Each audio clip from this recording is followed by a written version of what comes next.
With the regular season coming to a close and me being behind on the next episode of Are They Good, I thought it'd be fun to take a look at some teams that don't have big postseason aspirations this year, but I do think will make a pretty big leap next year. From rebuilding to retooling, there's a little bit of everything on this top 3 list. So if you hear your team in this video, be sure to leave a like and let me know what you like about them in the comments. But if you don't hear your team, be sure to leave a comment why you think they're going to be better next year. And of course, be sure to subscribe. A lot of you guys are not subscribed, which is totally fine, but it just lets me know that you're liking the content that I'm making, and it's a good motivator to continue to put things out at a pretty reasonable pace. So we're going to start, before I get into the list, with an honorable mention. This was really kind of hard to delineate, but I ended up putting the Toronto Raptors an honorable mention, largely because I think they're a few years away from really taking that jump. It's the freshman year, the rookie year, if you will, of Darko Rajakovic and the combination of Scotty Barnes, Emmanuel Quickley, and RJ Barrett. They're still figuring it out. They haven't played a full season together. The team is going to build more pieces around them. And I think a few years from now, we're going to look at this team and be like, that's a scary team, right? They're going to probably be consistently like top of the play-in, if not the bottom of the playoffs. But it's a few years away. So I'm not thinking they're going to be the big jump next season. And if it is a big jump in games, it's largely because they lost a lot this year they probably should have won. Now, starting at number 3, this one I think is going to be a little, not necessarily surprising to people, but maybe a little spicy, with the Charlotte Hornets. I currently project them to be around the 8th seed next year with around 37 wins, which, had Lamelo Ball and Mark Williams not gone down this year, is probably ballpark kind of close to where they would have been.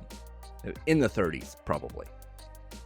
But next season, you're, fingers crossed, getting a healthy Lamelo Ball back, you're getting a healthy Mark Williams back, plus you still will most likely have Miles Bridges. Nick Richards has gotten a lot of run and shown a lot this year, as well as Cody Martin. But not only those guys, you also got Trey Mann, Vasilije Micic, Grant Williams, Bertans, Curry, and Poku, trade deadline, buyout, whatever. And you had Brandon Miller kind of ascend as the guy on this team when LaMelo's not there. So you actually have a full NBA team. You're not pulling a lot of G League guys. You're not pulling a lot of two-way guys. This is a legitimate NBA team that has kind of surprisingly won some games that they probably shouldn't have, being just kind of thrown together like this. But that is a good, solid starting base. And once they get a little bit more familiarity and get those kind of star players back in the rotation, this is a team I think is going to be better next year. Not only that, there's a lot of hope that you have your new front office with Jeff Peterson, the new ownership group coming in, and maybe you're getting a new coach, possibly. But even if you don't, Steve Clifford's been pretty reasonable, so I wouldn't really imagine if he stays that it's like a death sentence for this team. And you're going to get another high draft pick.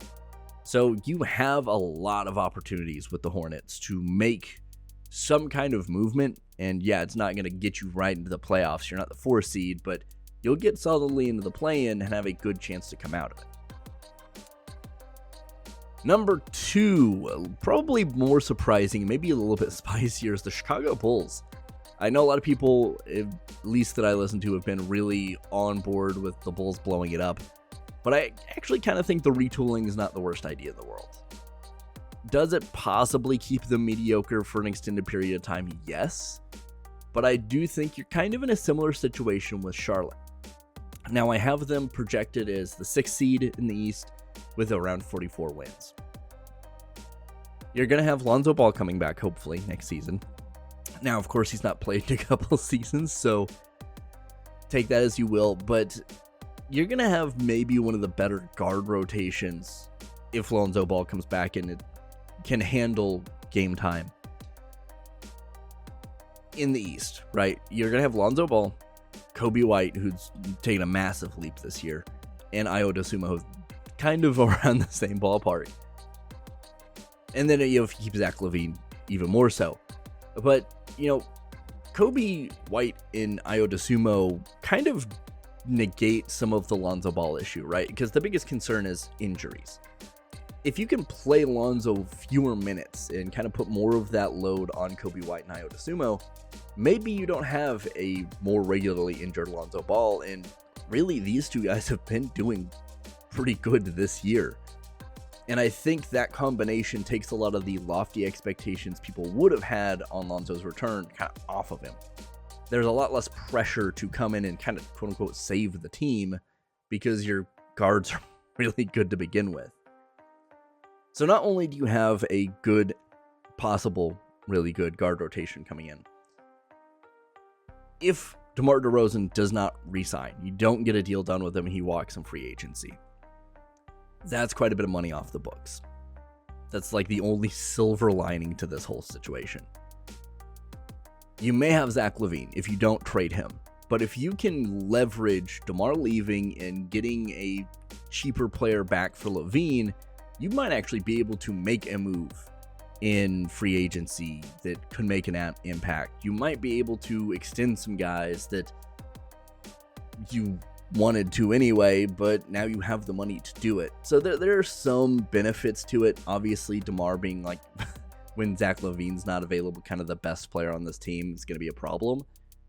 But I do think that they will kind of weather that, and it gives them more runway to work with, right? Because like I said, I didn't even bring up Alex Caruso or Andre Drummond. If Vooch stays, he's there as well.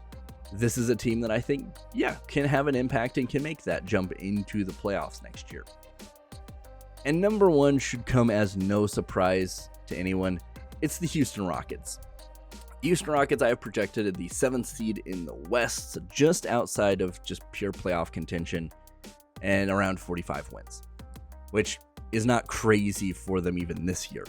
It'd be a big stretch, but like this year into next year, yeah. And really all I'm kind of basing this on, and I say quote unquote all, I kind of count the Rockets in a rookie year, basically. It's the first year of Ime Udoka, and it's, of course, the actual rookie year for Kim Whitmore and Amin Thompson. But this is also the first year this team has had kind of an identity and a direction with coaching staff that believe in it, or at least buy into it. So you basically get Şengün, Green, Jabari Smith Jr., and Terry Eason in kind of a rookie situation as well. And you've seen them all, to an extent, flourish. Out of those 6 guys, if only 1 or 2 of them make any kind of big progress in the offseason, this team is right around 45 wins, right? Now, people are saying it's Jalen Green. He's made the leap. He's done the thing that people have wanted him to do for a few years now. But at the same time, people really aren't looking back.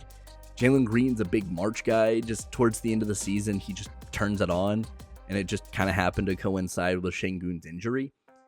But really, the only thing that Jalen Green's doing, and don't get me wrong, this is still a good thing, he's not exceeding anything he's done before. He's just bringing his floor up. He's just having fewer single-digit point games.